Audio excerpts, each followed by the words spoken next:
Assalamualaikum warahmatullahi wabarakatuh. Perkenalkan, nama saya Muhammad Habibul Gustian dengan NIM 13066220048 yang berasal dari kelas Fisika B angkatan 2022. Saya Abdan Syakuro dengan NIM 13066220066. Pada kesempatan kali ini saya bersama teman saya akan melakukan praktikum gerak jatuh bebas untuk memenuhi ujian akhir praktikum mata kuliah praktikum Fisika Dasar 1. Tujuan praktikum ini adalah 1. Dapat menganalisis faktor-faktor yang menyebabkan benda bergerak jatuh bebas. 2. Dapat menganalisis bentuk grafik hubungan variabel yang terkait dalam kinematika gerak jatuh bebas. 3. Dapat menyusun konsep dari dasar kinematika gerak jatuh bebas. 4. Dapat memahami apa itu gerak jatuh bebas. 5. Dapat menganalisis faktor apa saja yang membuat waktu benda jatuh tidak sama setiap percobaan. 6.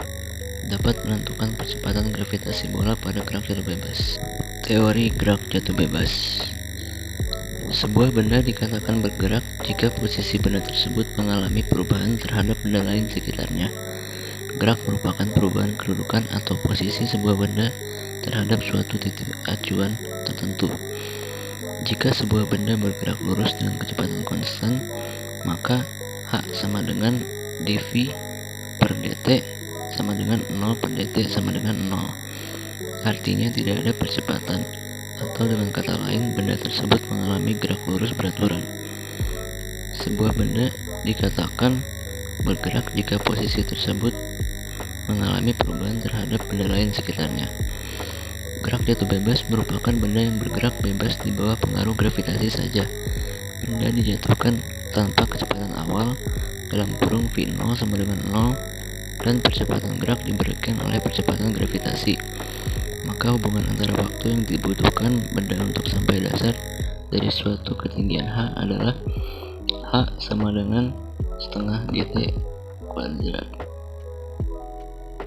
T adalah waktu yang diperlukan benda jatuh dari ketinggian H dengan persamaan di atas, maka dapat diperoleh besar percepatan gravitasi G, yaitu G sama dengan 2H per T kuadrat. Untuk alat dan bahan yang kami gunakan pada praktikum ini yaitu adalah yang pertama kelereng, yang selanjutnya adalah bola kecil. Sebenarnya kita bebas untuk memilih bola apa saja, tapi yang jelas kedua bola tersebut harus memiliki massa yang berbeda. Lalu setelah bola ada penggaris yang digunakan untuk mengukur ketinggian. Lalu di sini saya menggunakan sticky notes untuk menandakan ketinggian di tembok. Lalu di sini saya menggunakan handphone sebagai stopwatch. Lalu untuk alat tulisnya saya menggunakan spidol kecil. Oke, sekian untuk alat dan bahan yang kami gunakan. Untuk prosedur praktikumnya di sini saya menggunakan dua buah bola dengan massa yang berbeda, lalu diukur dengan dua ketinggian yang berbeda juga, yaitu 30 cm dan 50 cm. Masing-masing percobaan dilakukan pengulangan sebanyak 3 kali. Langsung saja. Oke, jadi di sini sudah diukur ketinggiannya, yaitu dari sini ke sini itu 30 cm.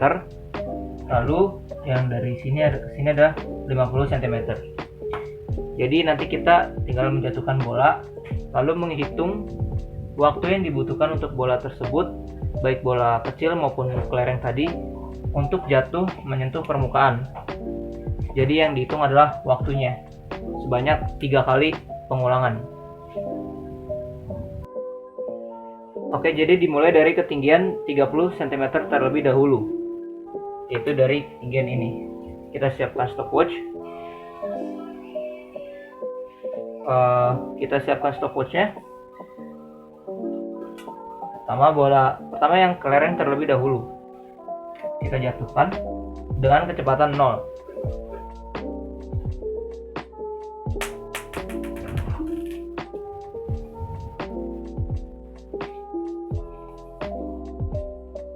Yang kedua,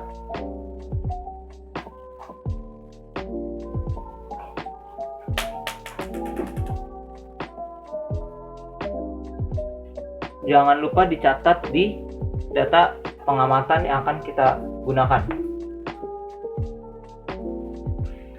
Oke, jadi setelah melakukan perlakuan itu tadi sudah menjatuhkan, kita catat waktu yang dibutuhkan ya.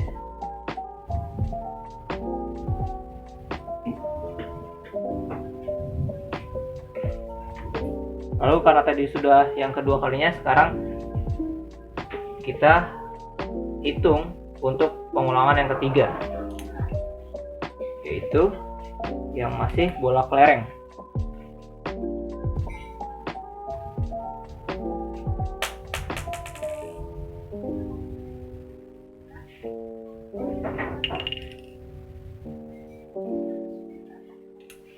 Yang selanjutnya, karena sudah 3 kali pengulangan, kita berpindah ke bola kedua, yaitu yang bola kecil, yang ini. Kita ulang. Jadi yang 30 cm. Lalu yang pada bola kecil kita jatuhkan dari ketinggian 30 cm.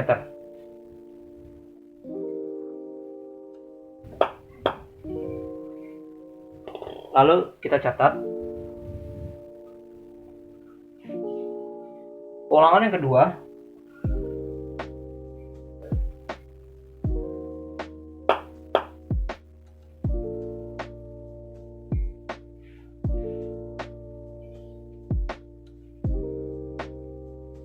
Pengulangan yang ketiga.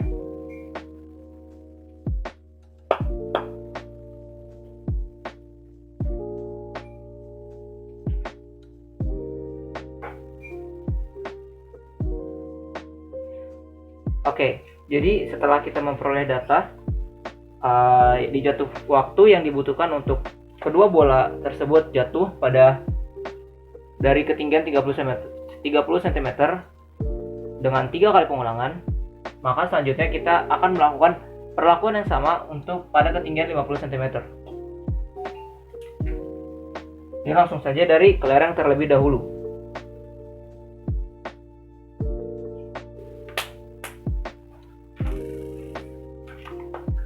Jangan lupa dicatat.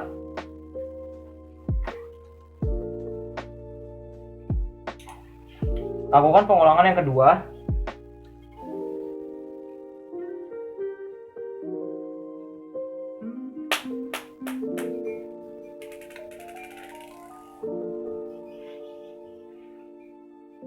Lalu kita lakukan pengulangan yang ketiga, yang terakhir untuk bola kecil kelereng ini.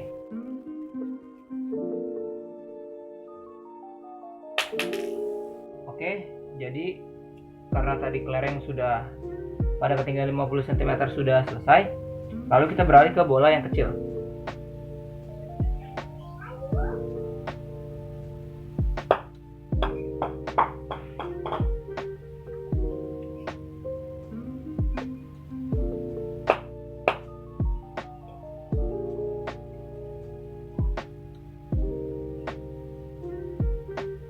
Lakukan pengulangan yang kedua.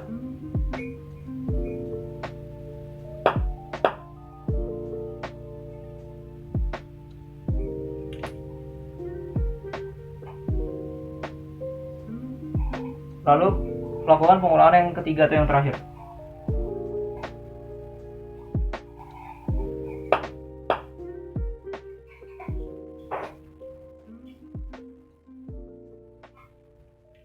Oke. Baik, sekian untuk praktikum ini. Lalu berikut adalah data pengamatan yang kami peroleh.